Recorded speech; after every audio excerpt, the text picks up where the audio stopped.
You're watching BattleCast Primetime on the debut of Command & Conquer TV. Kane lives, and he's here in studio. What juicy tidbits can we get out of actor Joe Kukin on the making of Command & Conquer 3? Speaking of juicy tidbits, what earth-shattering surprises does the CNC dev team have up its sleeve? Plus, the main event. Two top commanders in the CNC 3 ladder face off in our very first BattleCast Primetime match.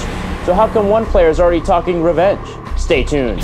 This is your new home for exclusive celebrity interviews, official CNC news, and the greatest fan matches ever seen on the web. BattleCast Primetime starts now.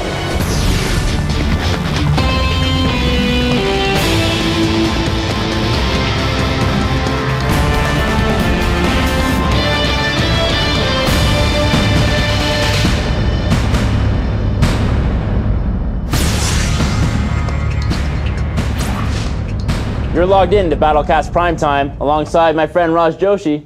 I'm David Silverman. It's been more than a decade since the first Command & Conquer was released, and we fully realize that the franchise couldn't have been such a runaway success if it wasn't for you, the fiercely loyal fans. That's why BattleCast Primetime was created. It's a tribute and a showcase for the folks who actually play the game and make CNC the worldwide sensation it is today. Here's how it works. From deep within the bowels of the BattleCast Primetime Command Center, we scope out all of the online action that's being uploaded to the web using the new CNC3 BattleCast feature. This is the option that allows players to broadcast their matches for others to see, either live or on replay. We look for the most exciting and creative matches we can find, then we show them to you here, complete with play-by-play, player interviews, and strategic breakdowns. It's a great way to learn more about the nuances of Command & Conquer 3, improve your battle strategies, and perhaps even get you and your match on this program.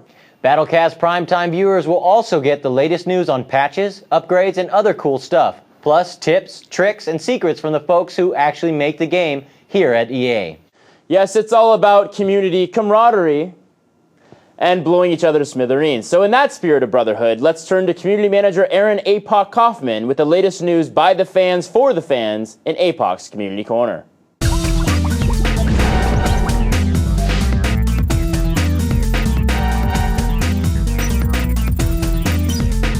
What's up, all you Command & Conquerors? If you haven't seen me lately in EGM magazine, wearing a sombrero, riding a scooter, or impersonating David Hasselhoff with our fans in Germany, I love you guys, by the way. Well, then hopefully you'll get used to seeing me now in my new pimped out, swagged out CNC corner right here.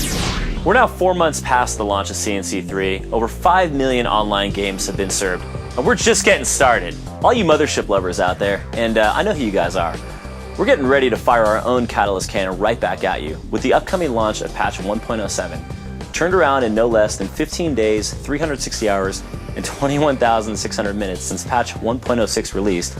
So far, patch 1.07 will introduce a number of critical balance changes not limited to, but aimed at stopping scrawny pitbull spammers. Rick Black has no respect for pitbull spammers and defensive structure crawlers.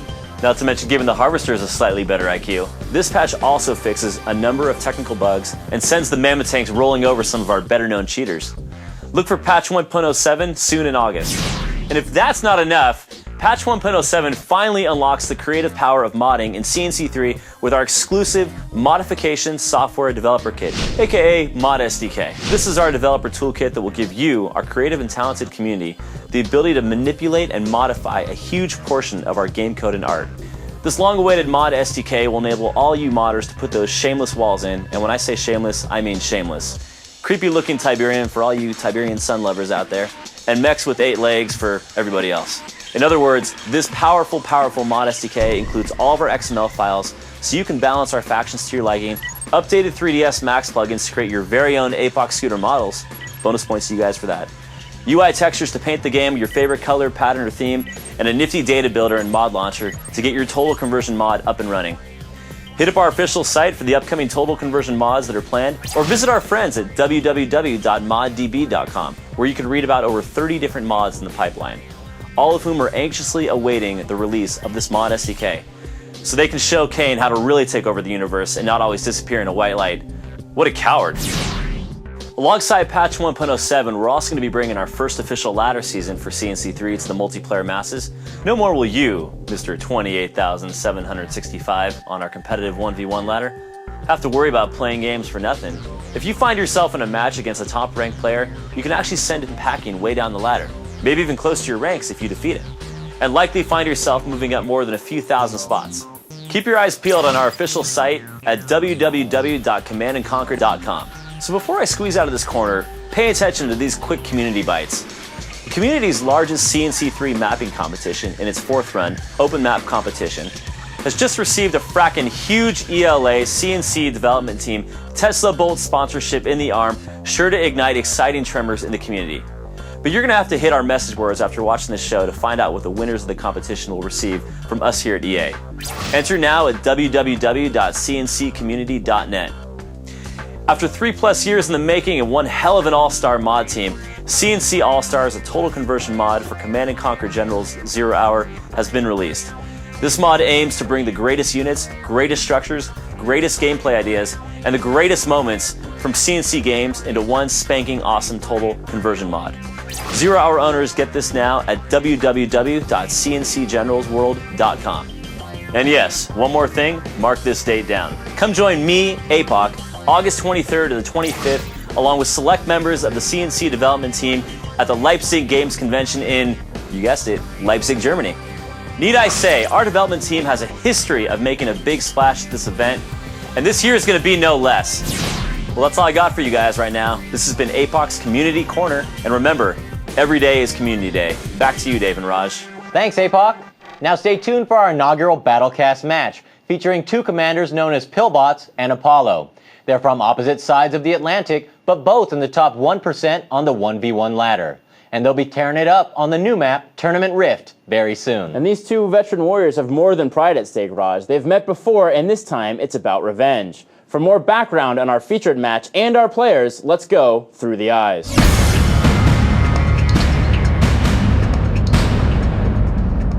Let's take a look at our first commander, Pillbots, aka Timothy White.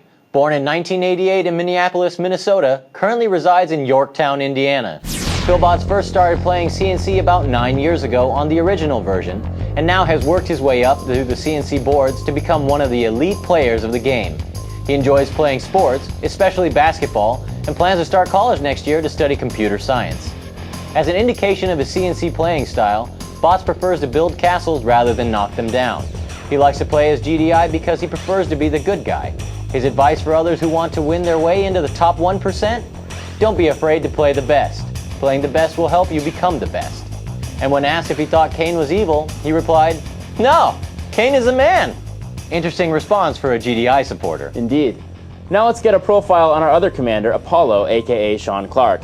Born in 1989 in Staffordshire, England, he currently commands his forces from his home in Wales. Apollo began playing CNC at the tender age of 6, starting with Red Alert on the PlayStation 1, and it has been his passion ever since. He's an avid gamer and plans on attending college this fall to study media, computer technology, and game design. Apollo also thinks of himself as a castle builder versus a destroyer, yet he likes to play as the Scrin. He says that's because they're a bit of an underdog faction, and well, to be honest, he likes being the underdog. His advice for new players is to watch what the best players do, but don't just copy their tactics blindly. Instead, analyze what they do to win and why, then apply it to your own style. Sound advice for sure. Now let's take a look at what happened last time these 2 met on the battlefield. And it's off to the races. Out of the gates, both Bots, GDI, and Apollo Scrin appear to be taking a page out of the Jerry Maguire book, going for the show me the money play with immediate moves to create expansion bases to the south. In the early game, Apollo gets nasty, throws down a lightning spike in Bots' expansion base and a stasis field in his main base, rendering 2 of Bots' refineries inactive for a much needed 30 seconds. 30 seconds? Might not seem like much, but early in the game they can be a real difference maker, and the 2 Guardian Cannons Bots is now forced to build doesn't help either. The first punch goes to Bots, who discovers Apollo's unconventional strategy of building his base in a straight line. As Apollo quickly creeps to the middle Tiberium field, Bots heads him off at the pass with his own base creep. Biggest difference here though is that Apollo is building necessary structures to get to the center, while Bots is getting a little too refinery happy, and at 2 Gs a pop, that's an expensive move. While these 2 slug it out for the center, Apollo takes his Storm Riders and goes after Bots' corner expansion base, brilliantly targeting the Harvesters. And that right there, folks, is the mark of a real pro. It's all about the Benjamins, people. Bots caught up in the center action never sees that happen and leaves his expansion base functioning at 30% as we go to the final push. Bots, starving for cash, realizes that the blue Tiberium field in the south is his only hope for salvation. He decides to make one last play and takes all his forces south to secure this field. Apollo, appearing to have eyes everywhere, sees this coming and instantly starts throwing down defenses and readies another nasty tactic. Apollo moves a mastermind down to the blue field, where he'll execute a variation of the classic capture and sell maneuver, capturing the refinery and then immediately selling it, denying bots any chance to get it back. Bots now no choice but to retreat back north, except here he'll fall victim to a classic naval maneuver called crossing the T, where he'll get picked apart piece by piece. After that, it was all over but the crime. And that's what makes today's rematch so intriguing. It was obvious from his posts on the CNC message boards that Bots had some regrets about how he played and wants another shot at Apollo. However, before we get to that historic rematch, we've got another slice of history to serve up, our first commercial break. When we return, the big battle of Bots versus Apollo, plus huge news from the CNC development team that will delight Kane fans everywhere. And speaking of the Dark Messiah, the man himself, actor Joe Kukin, will be in studio to discuss all things CNC when BattleCast Primetime returns on Command & Conquer TV.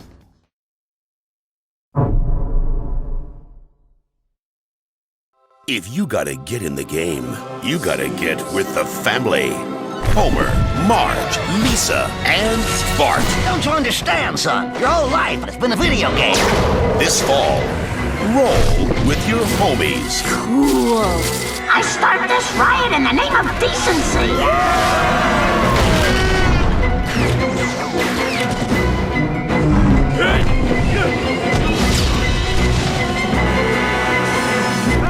Game over, man. Game over. The Simpsons Game. Coming this fall to every platform ever made. Whatever. Shh.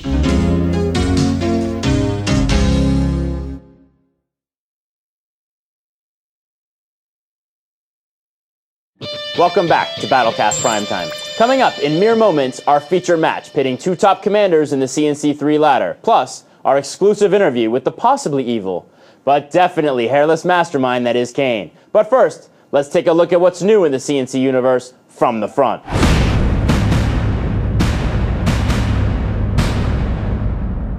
Want to enjoy the matches on BattleCast but don't own CNC3 yet? Well, we feel your pain. So coming soon, EA will release the official BattleCast viewer. This free application will allow anyone in the world to watch CNC replays, even if they don't own the game. You'll be able to download the viewer only at commandandconquer.com. Stay tuned for more details on its release, or just buy the game, you freeloaders! Earlier this month, a mysterious screenshot appeared on the official website for Command & Conquer 3, its origins unknown. Speculation started emerging as to whether or not it was an image from a future CNC game or a work-in-progress shot from CNC 3. The only thing for sure came in the form of small text that read CNCX Radial Test. EA has yet to comment on the true nature of this screenshot, and, well, they still aren't talking. It's been 3 months since the release of Command & Conquer 3 Tiberium Wars, and fans have eagerly been asking what's next. So Raj, what's next? Ixnay on the Xnay, our strict non-disclosure rules. If we tell him, we have to kill him. Oh, Raj, we don't do that anymore. Charlie, he was an accident. Are you sure? I think so. Okay, but you're taking all the fun out of it. All right, so the big news, remember that mysterious screenshot David was referring to earlier? We now know the source. Today, EA is announcing the first official expansion pack to Command & Conquer 3 Tiberium Wars. Shipping early 2008, this expansion is all about everyone's favorite villain, Kane. With a brand new campaign that follows his rise back to power after the Second Tiberium War and continues all the way through CNC 3 and beyond. Producer Jim Vasella is on hand via satellite to provide some more details. Hi, Jim. Hey Raj, so we're very excited to finally be announcing the first expansion pack for CNC 3, Command & Conquer 3, Kane's Wrath. Now as the title suggests, Kane's Wrath is all about Kane and the rise of Nod following the Second Tiberium War, taking the player also through the Third Tiberium War and beyond in the storyline. The game and the campaign will feature our high-definition, live-action cinematics once again, and of course, feature Joe Kukin reprising his role as Kane. And we'll also be introducing a few new characters for him to mingle with. Now, one of the core features of this game is the global domination metagame. Imagine a game like Risk but on steroids, supporting the CNC fiction with ion cannons, nukes, mammoth tanks, as you move your armies around the entire world. And when armies collide, you'll jump down into that fast and fluid CNC gameplay that you know and love. When you come out, those units and armies will persist, allowing for a longer, more global campaign. And if it is new units and faction content that you desire, we are not going to disappoint. We'll have new units, upgrades, powers, structures for each of the core factions. And each faction will also have 2 sub-factions. These sub-factions will also come with their own modified units, unique powers and upgrades. And each one will cater to a specific playstyle, allowing players to really find the side that's best for them. So we think players are really going to grasp on to a certain side that fits exactly the way they want to play. These sub-factions and new faction content are really going to mix up the online play, of which we'll also be adding over 24 new multiplayer maps. Now, all of this content will also be available for the Xbox 360, which will release simultaneously with the PC version. But the 360 players are going to receive something very special. You may have seen a few weeks ago that a certain screenshot was leaked on our forums. Now, I assure you, the spy has been dealt with, but the screenshot did feature one of our brand new innovations, the radial interface. This radial interface allows exponentially more speed and power to the user when they're managing their build queues. It allows them to manage their base from anywhere on the map. You never have to go back. It's one of the key points of the PC that we're bringing over to the console. This is the team that pioneered RTS on console. This is our next innovation, and we really think it's going to revolutionize RTS on console yet again. We've been really listening to the fans. We've been looking at the forums. We want to implement as much of your ideas as possible. We've been doing it all throughout development on this expansion pack. We really think that the fans are going to love it when Command & Conquer 3, Kane's Wrath, ships in early 2008. Thanks, Jim. But I have a feeling that for Kane fans, early 08 won't come early enough. But don't despair, because right now we have the perverse pleasure of welcoming the evil leader of the Brotherhood himself to our studio. Evil? Or perhaps just misunderstood? Let's find out. Joe Coogan, welcome to BattleCast Primetime. Howdy. Hi, everybody. How's it going, Dave? Doing well. Doing all right. It's been 8 years since Command & Conquer 2, Tiberian's Son. Really? 8 years? 8 years. Can you believe that? It doesn't seem realistic. Yeah. Now we're back to Command & Conquer 3. What's it like to be back in the saddle again?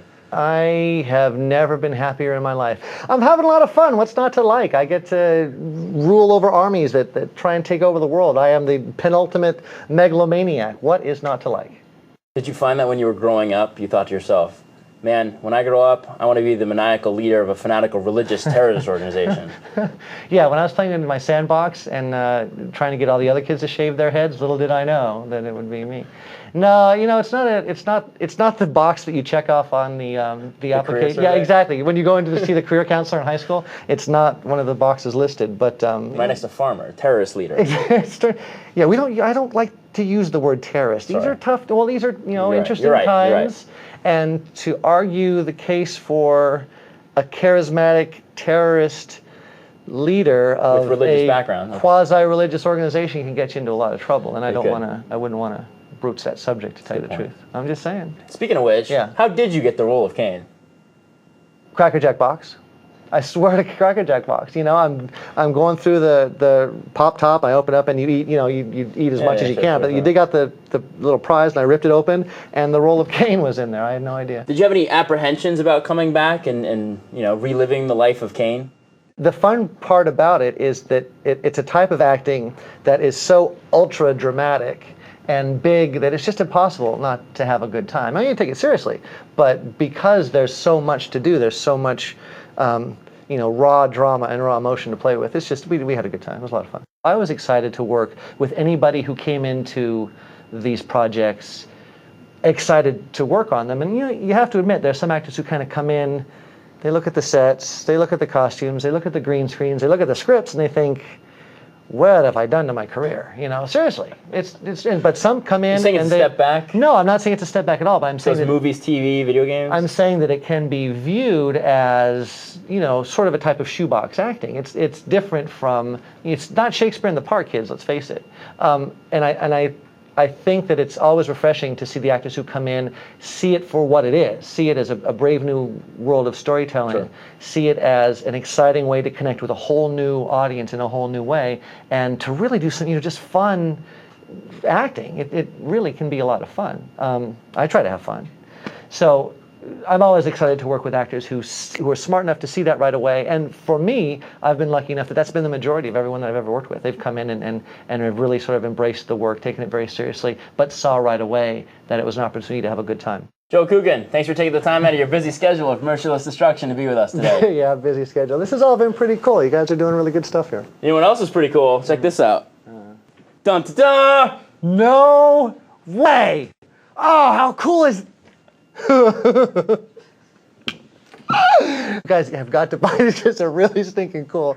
This is the coolest thing ever. Oh, man. This is great. I could not be happier. Well, that's right, folks. The brand new Kane bobblehead. Lifelike, stylish, hand-painted, and made out of 100% non-edible materials. And look, it even talks. The new Kane bobblehead available at the CNC store later this fall. Joe, on behalf of BattleCast Primetime, allow me to present this to you as a token of our appreciation. I'd like to thank the Academy. I truly appreciate this. Seriously, I'm really grateful. This is really, really cool. I should make you an honorary member of the Brotherhood or something. Are you serious? That would be huge. You're in. That's all I tell you. You're in. Well done. Thank you so much, Joe. And do you think maybe you could stick around later and commentate on the match as Kane? Give us Kane's perspective? Yeah. Me and Little Kane will be here. Can we say Little Kane? Oh, yes, we can stay. Yes, we can. Well, if he says we can, we can. Can I become an honorary member of the Brotherhood? No. But I let you sit in my chair. Yeah, thanks. No. Well, stay tuned, folks. Coming up after the break, the Battle Royale, the rematch of the Millennium, the fight for your right to Tiberium. Yes, it's Bots versus Apollo with commentary from Kane and Little Kane himself. Right. Stick around to watch. Stick around. That's right. Stick around. Yes. Live from our studio when BattleCast Primetime continues on Command & Conquer TV.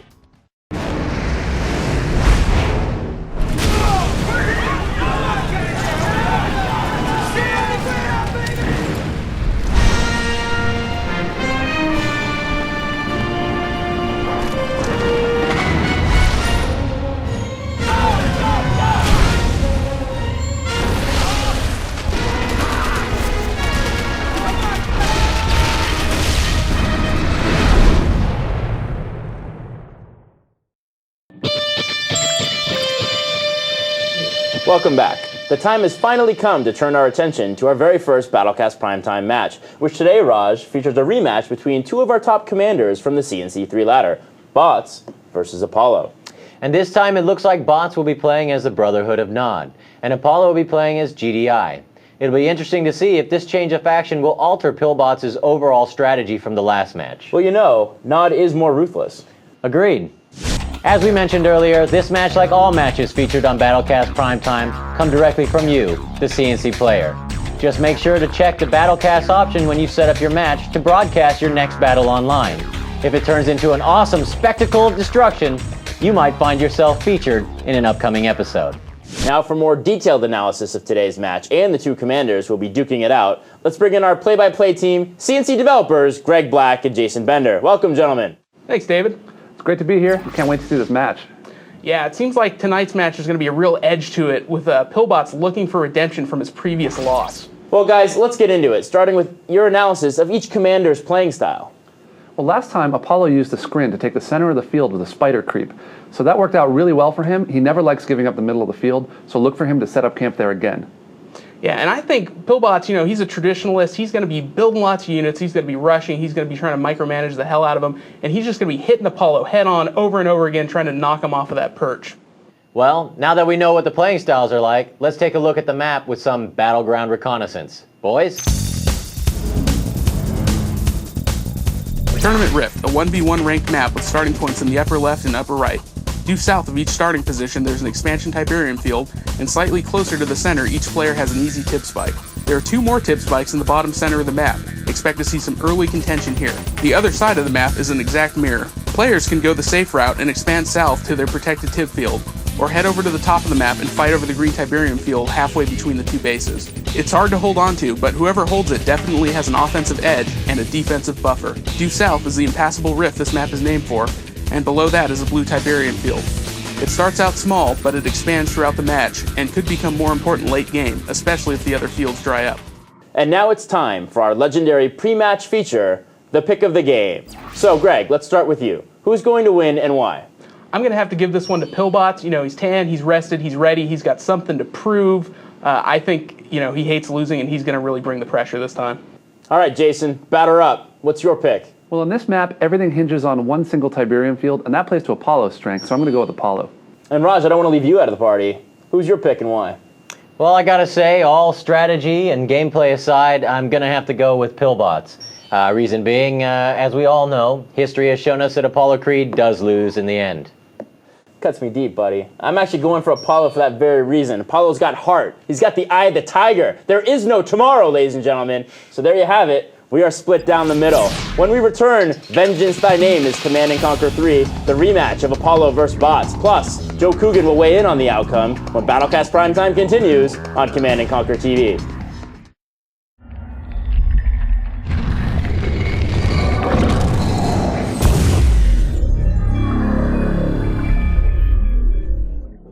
Commander, General Jack Granger, good to have you on board. These are interesting times. If Nod wants a war, let's give them one. Now, despite rumors of KANES' death, the Brotherhood remains stronger than ever. Our commitment to Tiberium undying. It's an exciting time to be Nod.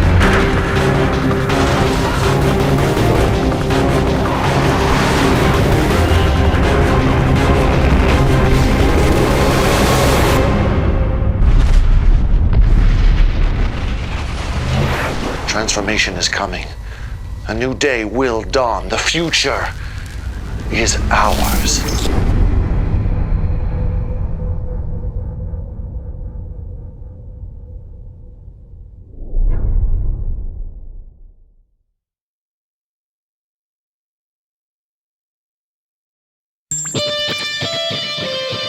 Welcome back to BattleCast Primetime, and as you can see, we're ready to rumble with our very first featured match, Pillbots versus Apollo.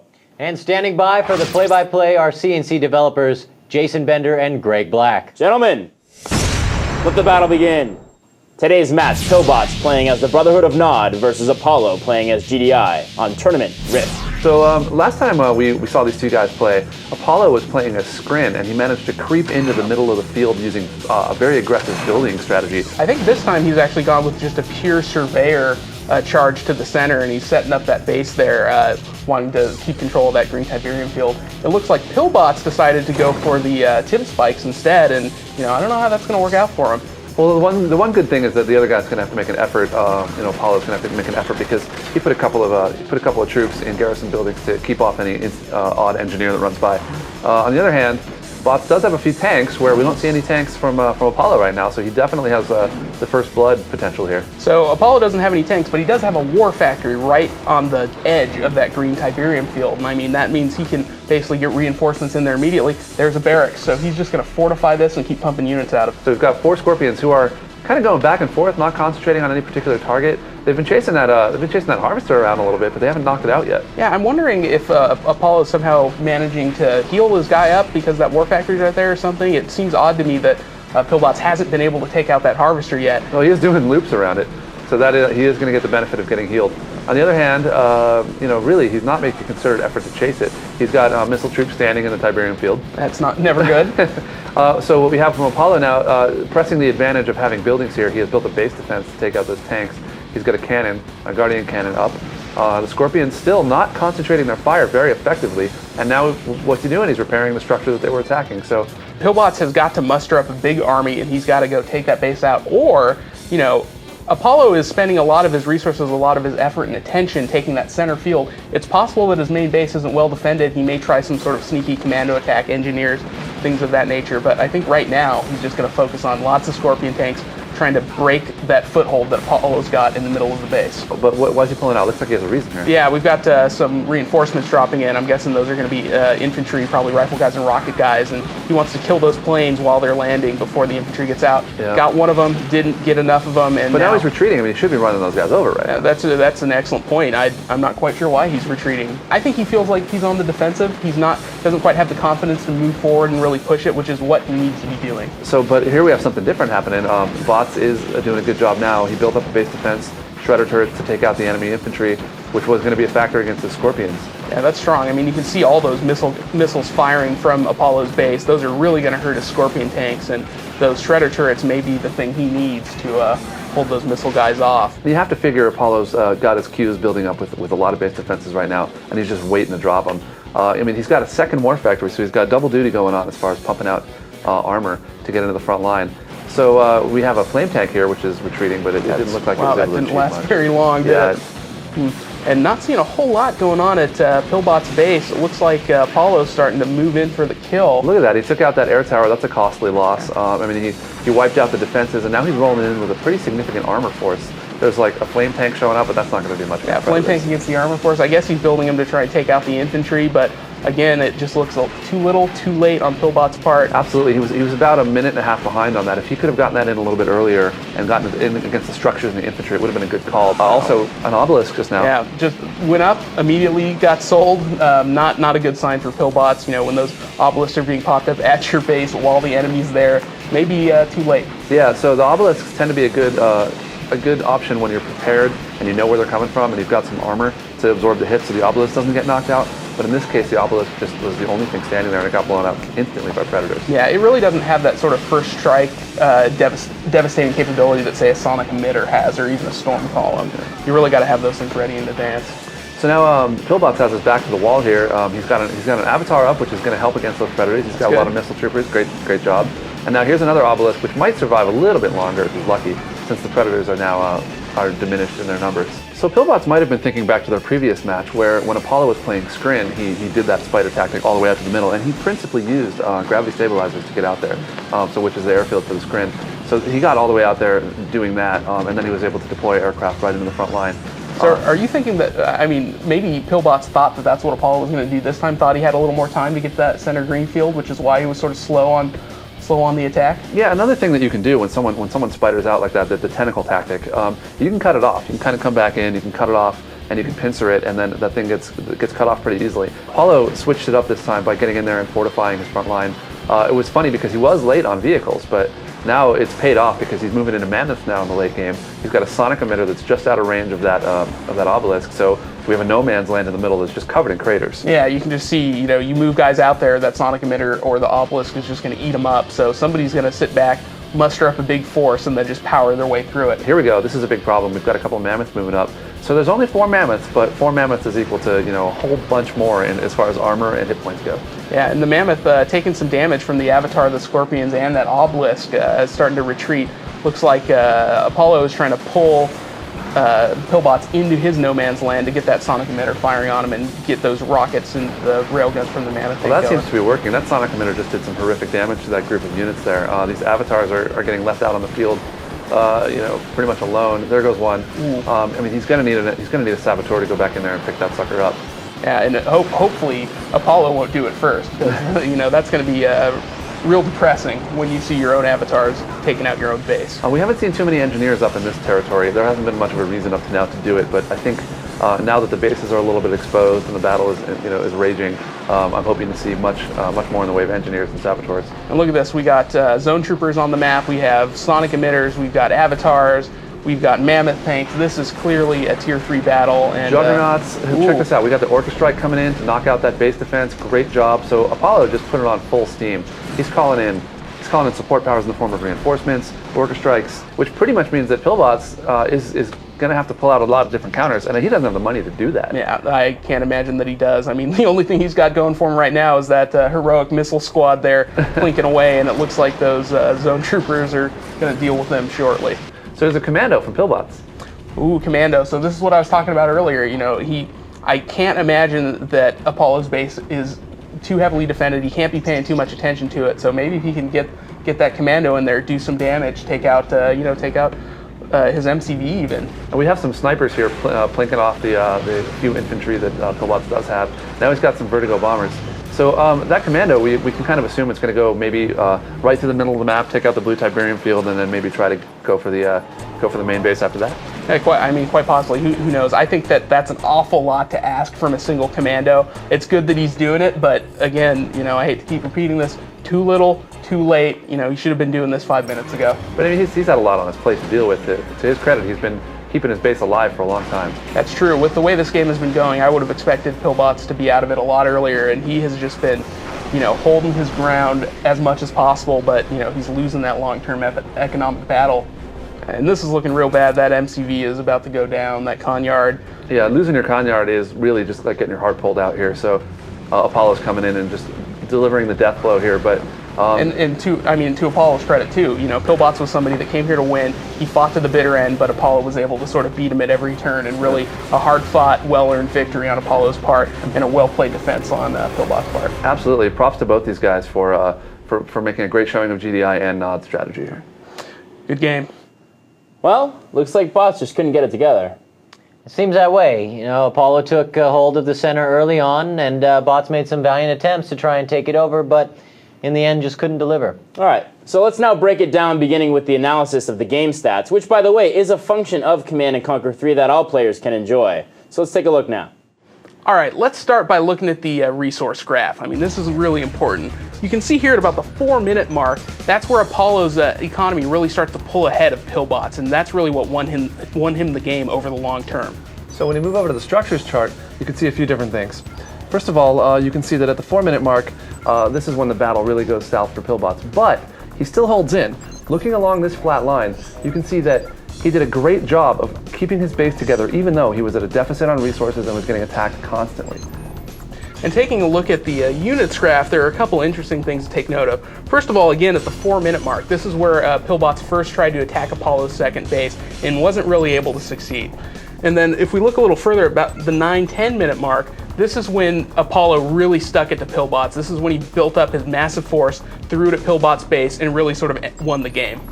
Right here in the middle, though, there's a little bit of a telling stat. Right in the center, it looks like Pillbots is pulling ahead in units. That's because he was not giving up the fight.